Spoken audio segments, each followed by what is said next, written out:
What's going on, everybody? It is the one and only Q from Retro Q Game. I'm back at it as always, and well, we got some decent points to talk about here in our episode 26 of our Quack experimental podcast. Now, I will say this: we do have a decent amount of stuff to talk about, and some of these points are fairly heavy points. They have a lot to go on from what I have here anyway, so we might as well get right into it.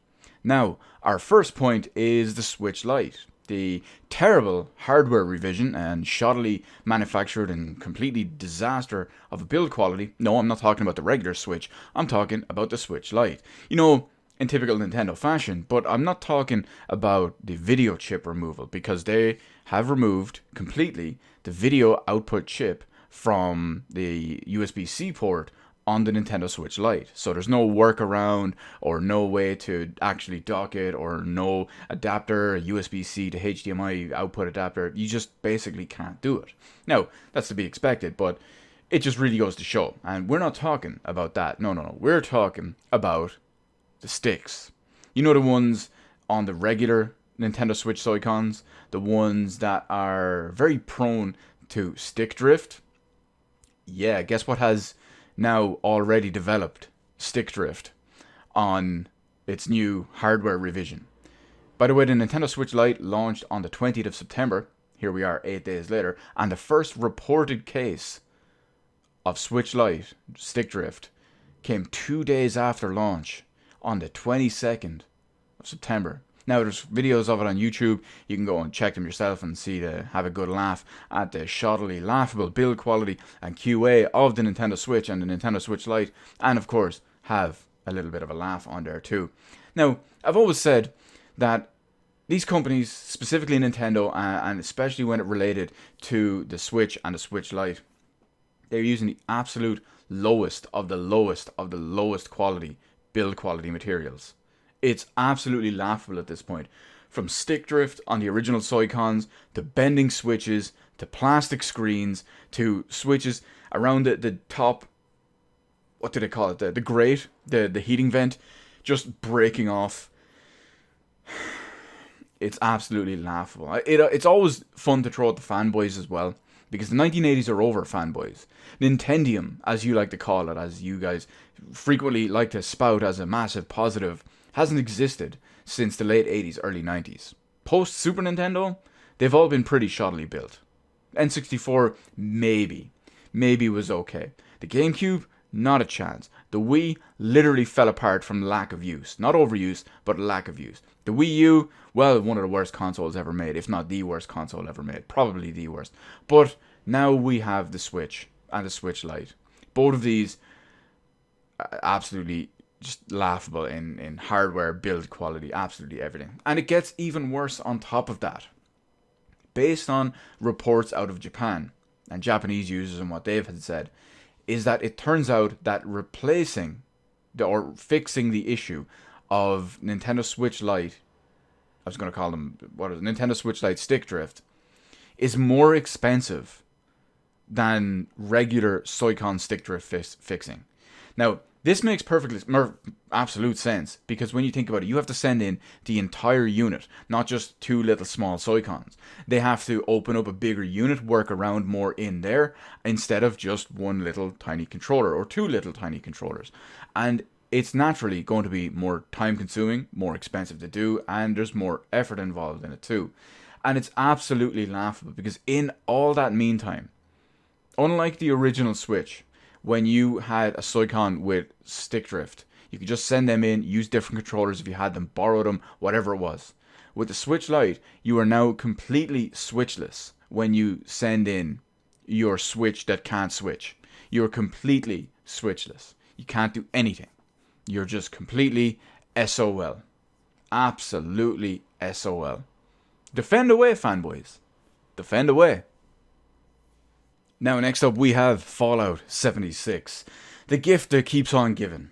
Or as I like to call it, the absolute trash dumpster fire that just keeps on burning. Because it seems that the whole nylon/canvas mismarketed false advertising bag wasn't the only issue surrounding the helmet. No. Because you remember the wearable T51B Power Armor helmet that came with the Power Armor edition, the most expensive edition of the game. Yeah, there's a big issue of that because it's being recalled. Every single one of them is being recalled. That's going to be a bit of a woo lad. Now you may be wondering, Q, why is such an amazingly high quality collectible from an absolutely legendarily epic great game, why is this being recalled? Well, my fellow boyos and boyoettes, is that a thing? It is now.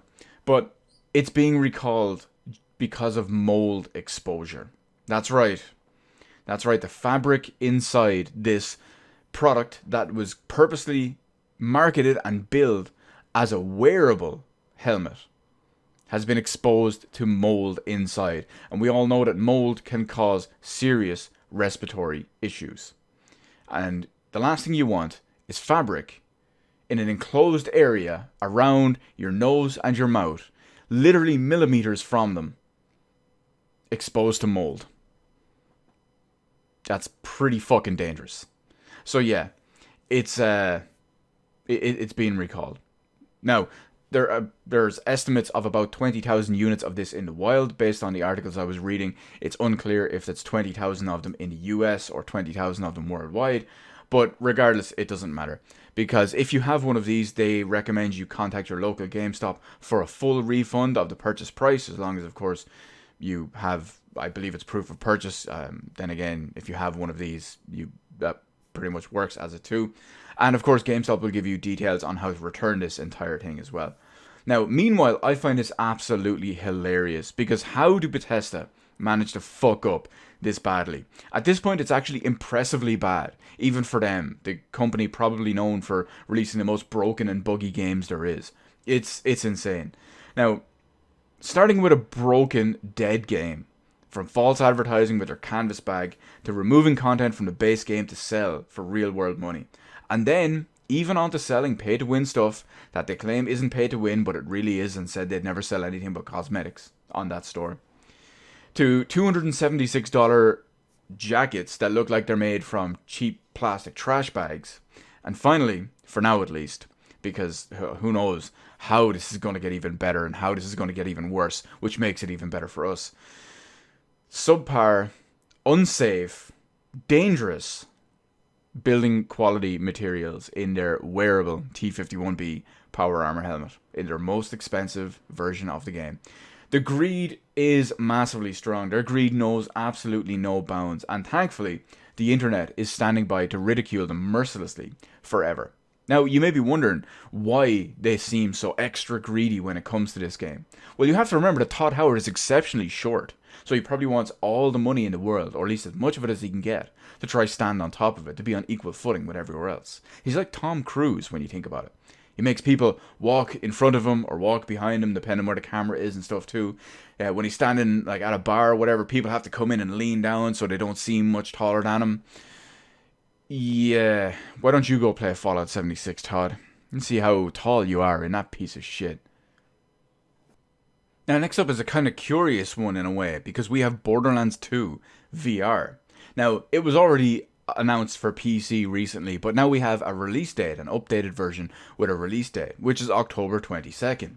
It will include all previous DLC, which is unclear if that counts as the Commander Lilith DLC as well, because when you look at when they included it on the previous PS4 exclusive version of Borderlands 2 VR, as far as I know, when they updated that, it didn't include the Captain Lilith DLC, or Commander Lilith. I don't know if that's 100% the case, and we don't know if it's going to be for the PC version as well. Now, HTC Vive and Oculus Rift support is confirmed. There are no words on the likes of Valve Index or other VR headsets of any type. And of course, just like the PSVR version, there's no multiplayer, which is kind of why when you think about it, because Borderlands 2 is one of the biggest and best multiplayer games of all time. So that's pretty important here. Anyway, price is unconfirmed as of yet. I'm expecting €50 because it's Gearbox. It was pretty much full price on PS4 as well when they released the VR version of it too. So yeah, why not here? But the thing that makes this especially delectable for me to talk about is that Borderlands 2 VR is launching exclusively on Steam on PC. It's not launching multi-store.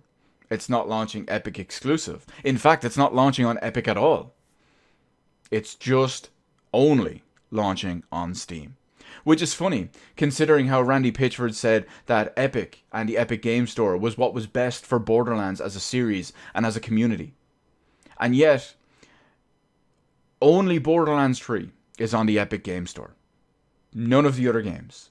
Borderlands 1, Borderlands 1 Remastered, Borderlands 2, Borderlands 2 Remastered, and, well, I suppose technically it's not a remaster, it's just the updated Ultra HD pack, and Borderlands 2 VR, and of course Borderlands the pre-sequel. I almost forgot that completely existed. None of those games are on the Bribery Store. That speaks a lot, isn't it? And guess what? Now Borderlands 2 VR, that's not going there either. And of course, as with every little Borderlands related, 2K games related section, well, we'll end this one off with a nice, giant, fuck you, Randy Pitchford. Now, next up, we got the PlayStation State of Play. I'm going to boil this down for you as much as possible because, well, I already have a video archive of when I streamed the State of Play, but it was a 20-minute presentation filled with 19 minutes of disappointment and 1 minute of The Last of Us Part 2. Now, so we're going to skip over everything in there because we're only going to talk about the only thing that matters in this, which is The Last of Us Part 2. Now, there are 4 different editions of the game. We have the Standard Edition. I'm going to have to read all this off. If you pre-order any edition of the game, you will also get the ammo capacity upgrade. Or, I'm sorry, let me go over that one again. For the Standard Edition of the game, naturally, you just get the game. If you pre-order it, you get the ammo capacity upgrade, crafting training manual, and the digital version, if you pre-order that, gets you Ellie's tattoo as an avatar. They also have the Special Edition, which comes with a steelbook, a 48-page mini art book. It comes with the ammo capacity and crafting training manual upgrades, a PS4 dynamic theme, and a set of 6 PSN avatars, even if you buy the physical edition of the game. In fact, I think only the Special Edition comes with in the physical edition, so it will get you those on a code. Anyway, we also have the Collector's Edition, which comes with a steelbook and the same art book, a 12-inch Ellie statue where she's sitting there playing guitar. Comes with Ellie's bracelet, a lithograph art print and a thank you letter, a set of 5 stickers, set of 6 enamel pins, the ammo capacity and crafting manual upgrades, the dynamic theme, 6 avatars, digital soundtrack, and a digital form of the art book as well. And there's also the top of the line Ellie edition, which comes with everything listed in the collector's edition just a moment ago, as well as a 7-inch vinyl with a select OST sampler on there as well. That's selectable official soundtrack, so there's random specific songs on there too. And it comes with a replica of Ellie's backpack, a proper full-size version of that anyway. I know I have the collector's edition pre-ordered. Like with The Last of Us Part 1, we didn't get the top end edition, which I believe was called the Pandemic Edition back in The Last of Us 1. We didn't get that here in Europe, or at least here in Ireland, or anywhere I could order it from. So we're naturally probably not getting the Ellie edition. Although we did get the Ellie edition of the first one, which is much smaller and kind of different. But yeah, I have the collector's edition pre-ordered. I will probably switch it over to the Ellie edition if that ever becomes available and I can ever get my hands on one in that way. But interestingly enough, it's going to be a 2-disc game. Like The Last of Us. Not like The Last of Us, like Red Dead Redemption 2. Now, presumably, like Red Dead Redemption 2, 1 disc is likely just going to be installed for just data and assets and textures and sound and whatnot too. But who knows? Maybe for all we know, it will either be so huge or so long of a game, or there might be some other weird hidden second story from a different character like Joel or someone else that we just completely don't know about whatsoever. It obviously doesn't include multiplayer because Naughty Dog have come out and said that, oh, as hard as a decision it was, we are going to cut multiplayer from The Last of Us Part 2. I think it's an excellent decision. Last of Us Part 1, or just The Last of Us, I don't know why everyone, or at least the Sony ponies, just ranting and raving about that, because I think it was just bullshit and lies that they were just all over it because, well, it's Sony. But yeah, I'm happy to see that the entire focus of the development team, all the resources, all the money, all the cost, the manpower, everything, all the time and effort has gone into single player and making that as good and great as possible. I can't wait to see it. I will say this as well, though. With the statement that Naughty Dog put out, it sounds like they're going to release The Last of Us Multiplayer 2, or Evolved Factions, or whatever they're going to call it, as its own separate thing. How's it going to go? Is it going to be free to play? Probably not, because it's Sony, and, well, they know that they're. If it has The Last of Us branding on it, they know that the fanboys will buy it up no matter what price it is. But I think that's kind of stupid, just selling it as its own proper big multiplayer experience. Not a I'm not a big fan on that. Now, anyway, consider this your spoiler warning. I'm going to talk for another 30 seconds or so you have time to mute the video or click away to a different section in the timestamps and whatever below. Because in the 60 to 90 seconds or whatever it is that they showed off some story spoilers. They might not be the biggest story spoilers, we just don't know yet. But I'm going to talk about those story spoilers, or whatever it is, the main overarching story or the story spoilers, whatever it is. I'm going to talk about that now in a few seconds. So this is your final chance to move away, click to different section of the timestamps below, or mute the video, or whatever it is. Anyway, 5, 4, 3, 2, 1. Consider your spoiler warning more than enough, ample time. So let's talk about what they showed in there as well. When I was watching this little reveal and all that too, it was maybe 1 to 2 minutes long, something like that. It was very, very short. And I was really disappointed. Not disappointed in what I saw, essentially, but I was disappointed in the fact that they were dumb enough to show off these type of spoilers. I think what they showed was really, really stupid, and it gave away what could potentially be a large portion of the game, or a large story reasoning of the game. Now, we don't know if it is just yet, but so far, I think what we've seen was absolutely stupid in that regard. Now, basically what they showed, if you remember any of the previous ones as well, like when they first, not the very first teaser, but the second one, where they were in like the church or whatever it was, and there was Ellie and her girlfriend, and there was the flashback and the kiss, or not the flashback, the flash forward, or maybe it was a flashback, whatever it was. You might remember that one. So at the start of this State of Play one, when they showed The Last of Us Part 2, it really focused on Ellie and her girlfriend, or whoever it was. So they were going on about that, and they were going through a little bit of their time together, going on missions, and just their own personal time back in the zone, or wherever they are. And then, of course, it basically shows that they all get captured, and she gets killed right in front of Ellie. It doesn't explicitly show it, but, I mean, if it's anything other than that with how they cut it and what they did show, yeah, I would be very, very surprised. Especially when it goes on to say that, or to show that Ellie wants revenge. They make a big issue about how the bracelet is the other girl's. I can't remember if we know her name yet, but the bracelet is the other girl's. Maybe Ellie gave it to her as a gift, we don't know. But the bracelet is the other girl's. And then a bit later on, after the death, Ellie's pissed. She's mad. She wants revenge. And of course, Ellie is now wearing the bracelet, as a reminder or whatever it is. So, yeah, you see how it goes. Now, of course, it gets a little bit weirder as well, because eventually, out of nowhere, when maybe she's on her quest for revenge, or just as she's starting, maybe everyone wants her to let it go or something, well, she probably just sneaks off and wants her own full-on revenge. And of course, Joel shows up to probably tag along with her as well. Now, I have a feeling it will be controlling Ellie as your number one main character the entire time, maybe with 1 or 2 sections as someone else somewhere down the line. But I feel like, just with The Last of Us Part 1, you know how maybe like 20% of the game was controlling Ellie. I think with this one, 90+% of the game is going to be controlling Ellie, and you will probably have Joel as an NPC partner, like a reverse of the last one. Now, a friend of mine theorized that it might actually be Ghost Joel, and only her damaged mind and her warped mind or whatever can see her, or can see him. Now, I disagree on this. I think Joel is probably still alive and all well and good, probably just a little bit older and pissed off at this point. I think it's 5 years after The Last of Us Part 1 when this one takes place. But I think he is alive. I think he's all well and good, and maybe they're not on speaking terms or whatever, but when he hears about this shit, of course, he's not going to let her go off alone, and, well, he knows just like this. Think Tess, or Ellie, even from the first one. But we have to wait and see. The game is out, and they gave a release date as well of February 21st, February 21st, 2020. I can't wait for it. I am going to play the shit out of it. Hopefully I'm going to love it, and we'll see how it goes. It's going to be a bit of a bitch if I have to play it in 30 FPS though, because, Woo lad. Woo lad. 30 FPS. Woo lad. We'll see. We'll see. Now, next up, we got some mobile game talk. Hugh, what are you doing talking about mobile games? The only thing you do is play Pokemon Go.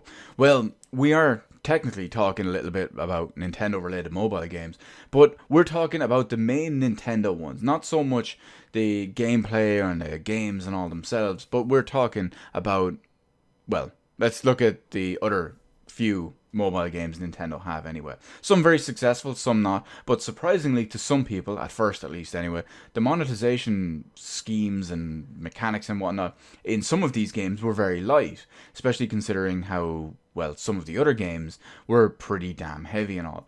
But next up, we're going to talk about a little Nintendo statement that didn't age well from a few weeks ago. Or probably even a few months ago at this point.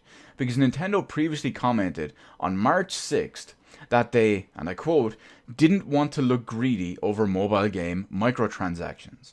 Well, fast forward 6 months, pretty much just over 6 months, and their latest game, Mario Kart Tour, well, we have a lot to go with on this one. Now, we're not really going to talk about the game or the gameplay itself and all too, but by now, this mobile game is, well, you can guess we're talking about microtransactions and monetization and all, and just how insanely monetized this is compared to these old statements and what everyone else was saying. Because this game, this mobile game, this free to download mobile game, has a subscription-based service, an optional monetized subscription-based service attached to it as well.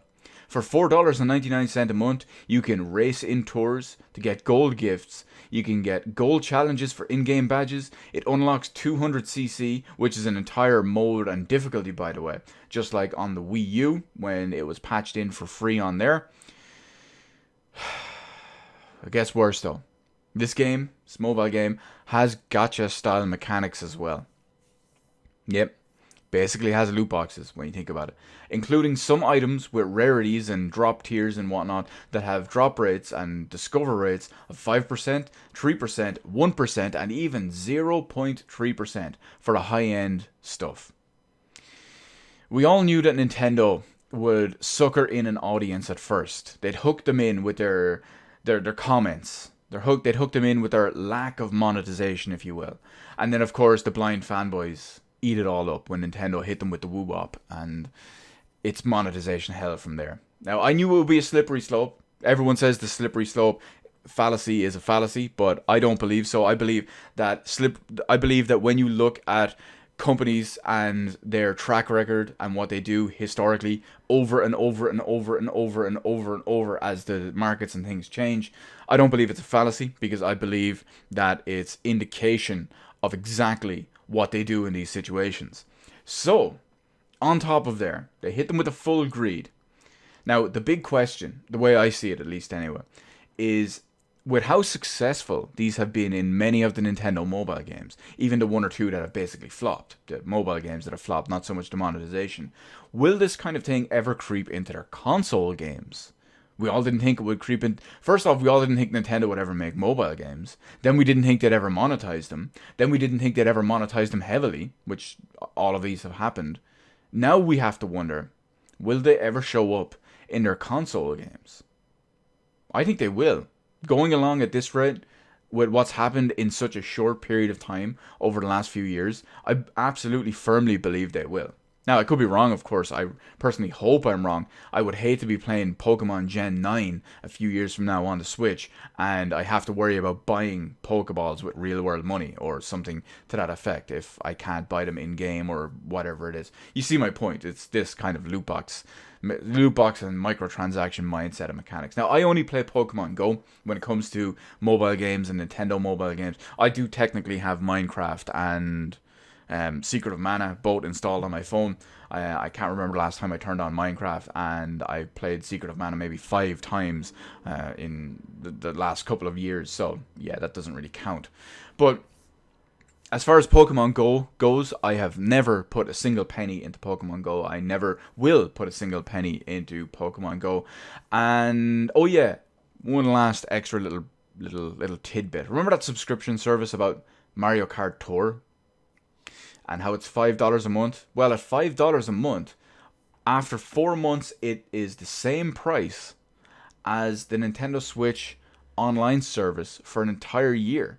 So at 5 months of this mobile subscription service, you have paid more than the whole 1 year of the Nintendo online subscription service. But to be fair, to defend the mobile $5 subscription service plan just for one little point and one little second, with the price of it, when you think of the fact that it's going to be, 5 by 12, what is it, $60 a year? Is that right? Yeah, it would be $60 a year. Well, it probably has better servers and better services and features than Nintendo Switch Online. But moving along, we got some remaster talk and remaster news and possibly sequel or remake news. We'll just have to wait and see because we just don't know yet. But based on what we do know, we might be looking at some upcoming Mafia 1 and Mafia 2 remasters. Maybe potentially a new game in a series, or also possibly a remake or reimagining of the original Mafia game. Now the reason for this is Take-Two Interactive have filed some new trademarks. They've filed 3 different trademarks to be specific. One for Mafia 1, one for Mafia 2, and one for just Mafia, without the stylized logo and stylized font of the original first game, which was obviously just called Mafia. So it's different, even though they're the same word, it's different in how it looks and the layout and all, which is important when it comes to trademarks for games and whatnot too, because the logo and the font used is important. Now, what could they be? Well, there's a few other reasons why people suspect these are remasters or remakes or something, or modern releases, ports, whatever it is. Because trademarks only need to be renewed once every 10 years. Now, Mafia 1 launched in 2002, which means that the trademark for that needed to be renewed in 2012 and then again in 2022. Mafia 2 was launched in 2011, so this would make it 2021 when that one has to be renewed. So this would be something completely different. Now, would it be a remake? Would it be a brand new, different, reimagined version of the first game? Or would it just be a reboot of the series or something? Because you could look at it with Mafia 1 or just as it with Mafia and go from there. Now, we have to wait and see. I loved Mafia 1 back in the day. I absolutely loved it. Everyone was completely enamored with GTA 3 in around that kind of time, give or take a year or two, but everyone was always enamored with GTA 3. I played Mafia back when it first launched on the PC, so my experience was very different, because obviously everyone was just living on the PS2 back then, because, well, it's what we do. Can't call it running in the 90s, but living in the noughties. There we go. I hate using that word, noughties. It's such a, it's so terrible. But anyway, as far as Mafia 2 goes, I don't really like Mafia 2. I played the demo of it back in the day. Did not like it, could not get into it at all, and I have zero interest in Mafia 3, as well as what it seems like most of the rest of the world did too, because it seemed to be just completely mediocre. Now, on to how I would feel about this. If it was a remake and a reimagining and whatever of the first game, I could probably get behind that. Depends on what they were doing, how they were doing it, what changed, what didn't, what was added, etc., etc. I could probably get behind that, possibly. Have to wait and see. As for a potential sequel, maybe if it was Mafia 4, if you will, just call it Mafia to avoid, well, the name of Mafia 3. I don't know. Again, we'd have to wait and see. I would be less inclined to potentially play a Mafia 4 instead of a remake of Mafia 1.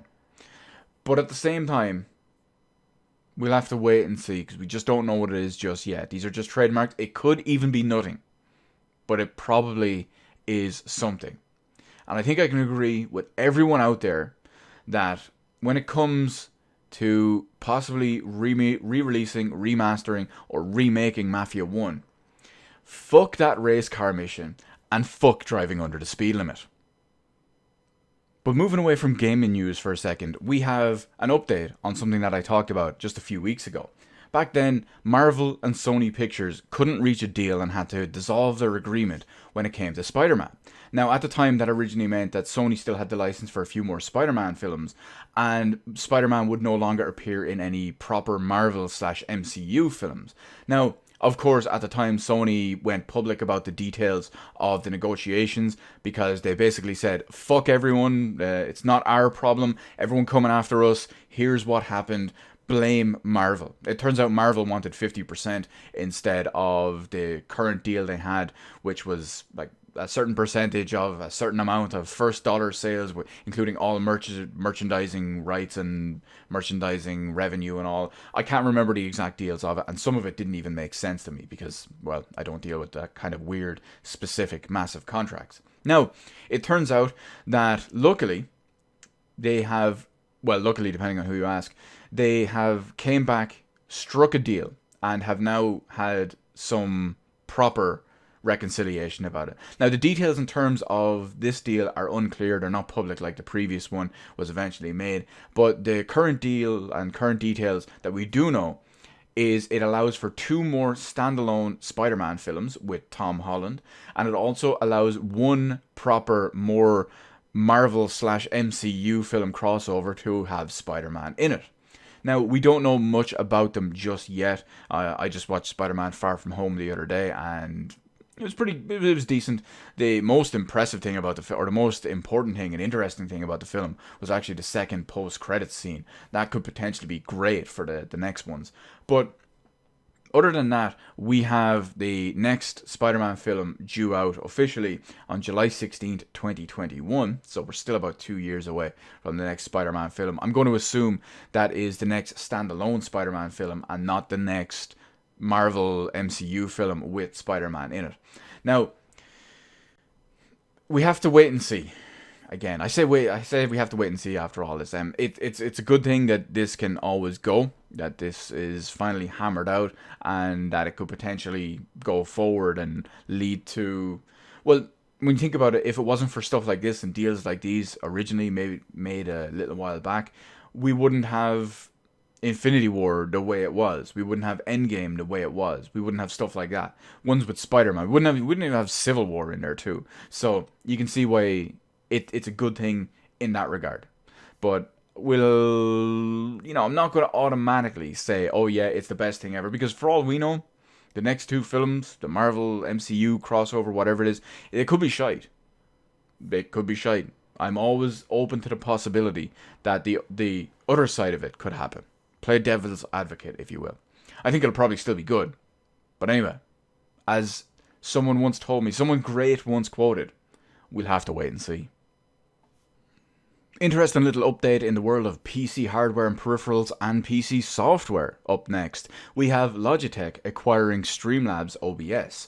Now, I use Streamlabs OBS. I'm recording this with Streamlabs OBS right now, and I think Streamlabs OBS is great. Now, this deal went through for approximately $89 million, and it kind of makes sense when you think about it, because Logitech, they make a lot of PC peripherals that basically gamers and streamers and people who use PCs use when you think about it.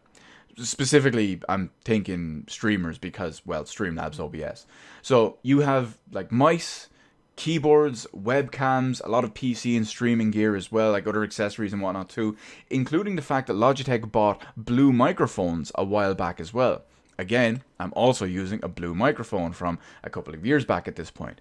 Now, I wonder how this is going to influence the future. Are we going to see one giant Logitech software, like for their mice and their... Actually, I'm using the Logitech mouse. Like their mouse and keyboard and Streamlabs all built into it? Or is it going to be something completely different? And I'm really happy with the potential of that because, like I said, I originally went from streaming with NVIDIA Shadowplay, which is great for recording, but it has some issues when it comes to streaming. Then I moved to some of the Elgato stuff for software or for external stuff and all as well. Then I moved to regular OBS to like stream PC stuff better. That gave me issues eventually, so I moved to Streamlabs OBS, and this has been the least painful and the most feature-filled, and it's just been the best one overall that I've been using so far. And I don't want them to fuck it up. I don't want them to mess it up. I want it to get better, or at least stay on a consistent level with the features and the quality and all that they add, or possibly get better. Luckily, with Logitech's money and their engineers and software and their designers and their creative side of it, I'm hoping it means it will get better, if anything.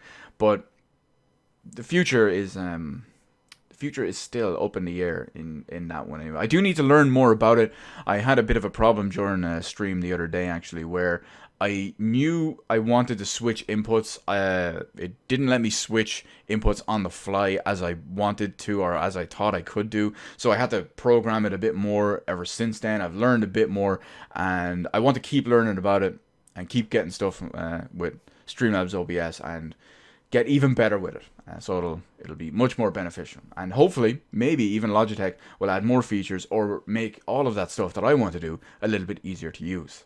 It's also kind of interesting because just recently Twitch announced their own version of their own kind of broadcasting software. I believe the Twitch one obviously only allows you to broadcast to Twitch, but it's interesting when you have all these different softwares, some of which are generic, you can do anything to anywhere, and some of which are exclusive, which is something I kind of didn't think I'd see. Because after all, as far as I know, YouTube doesn't have its own one. It just has kind of a help page and a streaming page and all as well.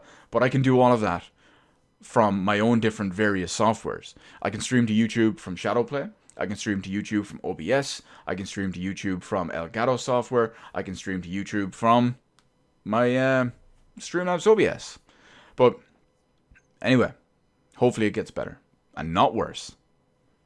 Now, it feels like it's been a pretty damn long episode at this point, so luckily we're on our main, last, final, proper little article that we're going to have here, which is a new Medal of Honor game has been announced and confirmed. It's called Medal of Honor Above and Beyond, and yes, thankfully, it's gone back to World War II. If you're not familiar with the whole situation, you might remember that the last couple of Medal of Honor games have been a bit of a flop. You've got, what was it, Warfighter and just Medal of Honor, where they basically just tried to make another copy of Battlefield 3 and 4. And yeah, it failed disastrously,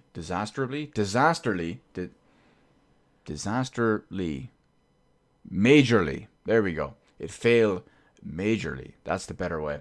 That one's an actual word.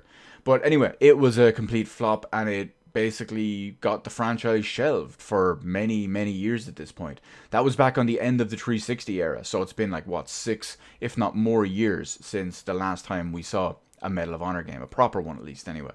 Now, this one is a bit interesting in several different ways because it's got 50 different levels in all sorts of environments of World War II across all different variations and whatnot too. It's an Oculus Rift exclusive, which is very curious, and it's made by Respawn Entertainment, the guys who make Titanfall and Titanfall 2. So that could be very, very interesting. There's a trailer out there at the moment which makes this look pretty good, believe it or not. It actually looks pretty damn good for a VR game. Not just for a VR game, but it looks pretty damn good in what you can do, and it looks pretty damn good for a VR game. So I'm actually definitely interested in this. It's out at some point in 2020. We don't know when yet, other than 2020 at some point. But I will say this. I'm happy Medal of Honor is coming back to an extent. Like I said, the last couple of games have been a disaster. And even before that, the last couple of games had been a disaster despite them being World War II. Well, you had what? Medal of Honor Airborne, Medal of Honor Rising Sun, Medal of Honor European Assault, Medal of Honor Pacific Assault. Basically everything post-Allied Assault was a bit of a disaster. Now, it's coming back. It looks decent. It looks like it has potential. But there is one issue I have with this. Because, as everyone knows here, I don't give EA money. I'm going to have to sail the high seas for this game. Boyos. So that's it. We've come to the end of our lovely little episode 26 of our Quack experimental podcast. So naturally, we will round out with everyone's favorite topic, everyone's favorite question. Q, what is up? What's the deal? What are you doing? What are you playing? What are you watching? What is good? What is going on? Well, almost everything exclusively that I've been doing this week is on my PVM. It's so good. It's so glorious. It's pretty much all I've been playing. I've been going back through my SNES library, playing so many different games. I'm, of course, going to be moving on to other different consoles and all as well. But it is damn good. Now, this also kind of put me in a different mindset as well over the last few days because I've been playing so much of it. I did kind of look into and consider buying something that I originally said I would probably end up buying. The analog DAC. Now, that's the digital to analog converter.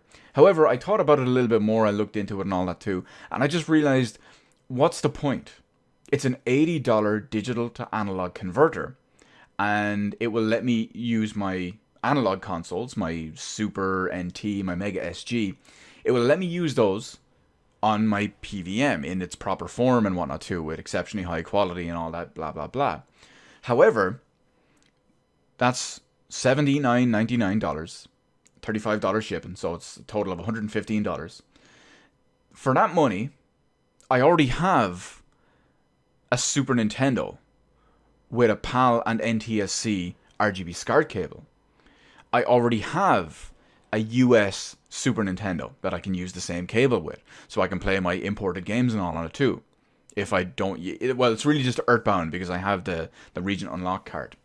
At the same time, for less than $115, I can buy, and I plan on buying, a Mega Drive RGB SCART cable, along with a couple of others, like a PS2 one, possibly even a Dreamcast one. So, for less than that money, I can use original hardware that I already have. So it made me just decide that I don't even need that. Because I mainly bought the analog consoles for use on modern TVs and whatnot, because FPGA, HD, HDMI, that was the idea for them. Now, between the analog consoles, the FrameMeister, and the PVM, well, I enjoy playing them on the PVM more than anything.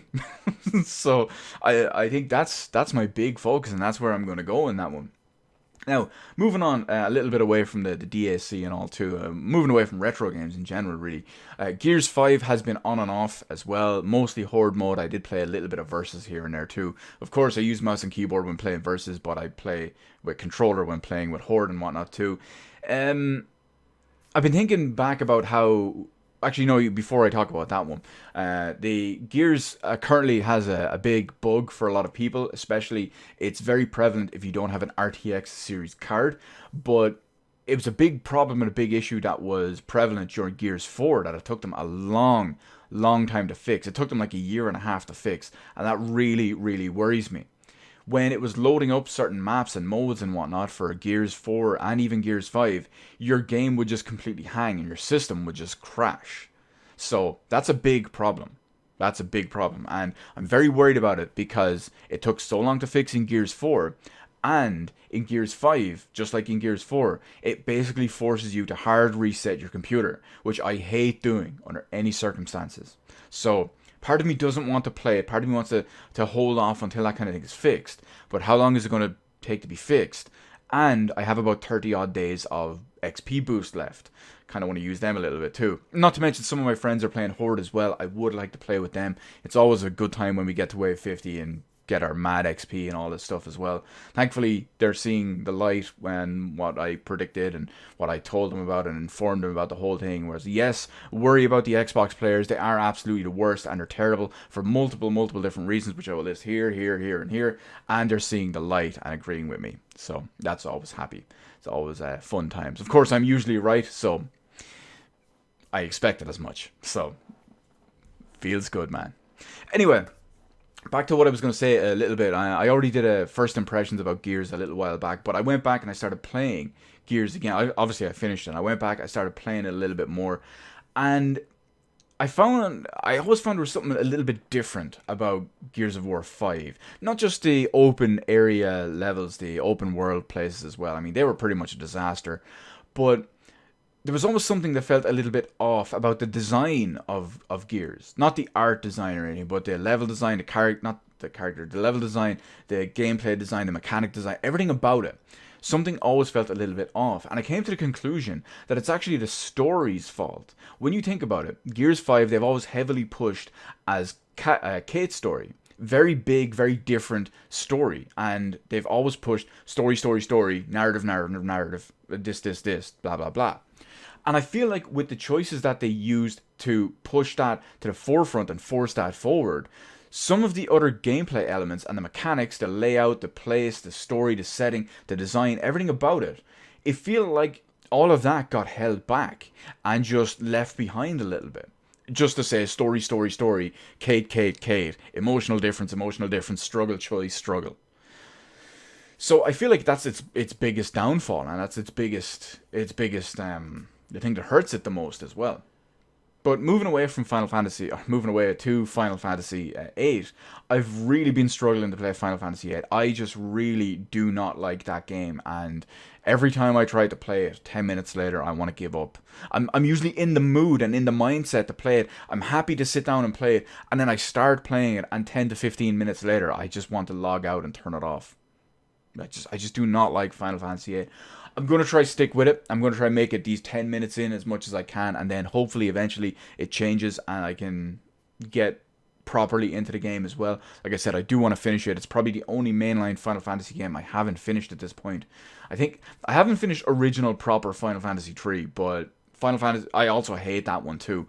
But original proper Final Fantasy 3, not 6, and Final Fantasy 8 are two of my most hated Final Fantasy games, and I'm pretty sure they're the only two I've never finished. So I do want to get through it in that way too. I've also played the Medieval demo. Medieval demo came up on the PSN. It's going to be up for I think it's about 2 more weeks or so. It's called a short-lived demo or the short-term demo. You can import some stuff into the full game if you get that too.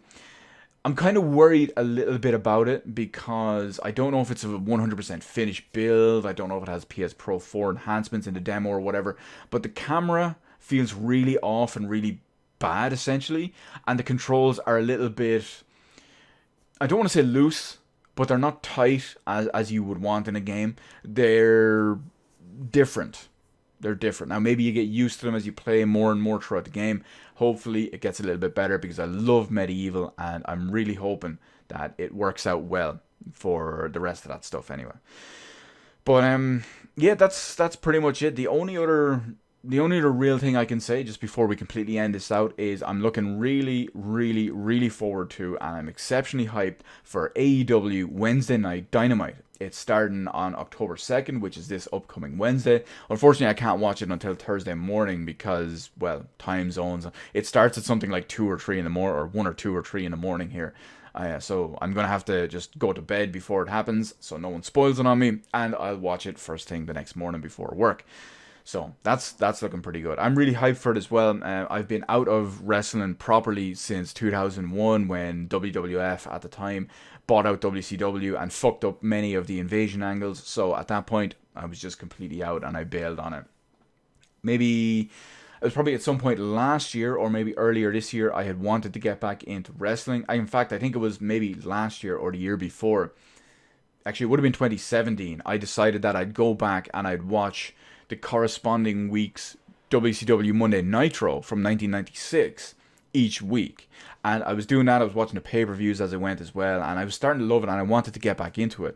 But not WCW because, I loved that at the time. But I wanted to get back into wrestling. But every time I had the idea of just watching what was now WWE, it just completely killed it for me. And I wanted nothing to do with it whatsoever. All the characters, the stories, everything about it, I just wanted nothing to do with it. Then earlier this year when I heard about AEW and I heard about what was All Out and then Double or Nothing and then Fight for the Fallen and Fyter Fest and now All In and Wednesday Night Dynamite and what's their one in November? I think it's Full Gear or something like that. I watched Double or Nothing, I watched All Out, I watched Fyter Fest, I watched Fight for the Fallen, I watched All In, and I'm happy to watch this. I'm happy to get in there. With so many of these people, I know nothing about them short of what I've watched on here. I don't know any of these new storylines that we're going to have. I don't know anything about the previous generations of these characters, their iterations, their previous beefs, their previous storylines, whatever. A lot of this stuff I'm going in completely cold for because a lot of these characters, a lot of these wrestlers are brand new and cold, which is good because they can build up as a start from there. So it's going to be good to get in on a new promotion from day one, essentially. And that's going to be sweet. That's going to be pretty hype for me. I can't wait. Hopefully, so far, AEW, Tony Khan, Cody Rhodes, whoever it is anywhere, basically anyone that's not the Young Bucks and Kenny Omega have really got me back into this. Go Luchasaurus, go Lucha Bros, go Sean Spears, go Cody, go Dustin. There's a few others there I'm obviously missing off the top of my head. But, go Riho, go Britt Baker. I'm in. I'm all in. I'm all out. I'm going Double or Nothing. So, anyway, that's it for this week with our episode 26 of our Quack Experimental Podcast. Probably went on a bit longer than usual because, well, That's how we roll here anyway, isn't it? As always, I want to thank everyone for watching this, sticking with me all the way through this. As usual, if you have any comments on any of the segments or whatever, feel free to leave them in the comments section below, along with any suggestions that you would like me to take a little critique at and throw my watchful and knowledgeable eye over. You can also do the same thing by sliding into my DMs on Twitter. They are open for that reason as well. I can always promise that I will seriously take a look at it, but I may not get a chance to mention it on here. As always, thank you so much for watching. Feel free to hit the appropriate button to let me know how I did on the video, and while you're at it, why not head on over, hit the subscribe button, and even ring the little notification bell. Of course, getting a notification from YouTube in current year about a new video upload or a live stream or whatever, and naturally one of these beautiful little podcast episodes every single weekend, well, you want to be the first one in on that, but YouTube generally has other plans. So, thank you for watching, and remember that winners don't play switchboards.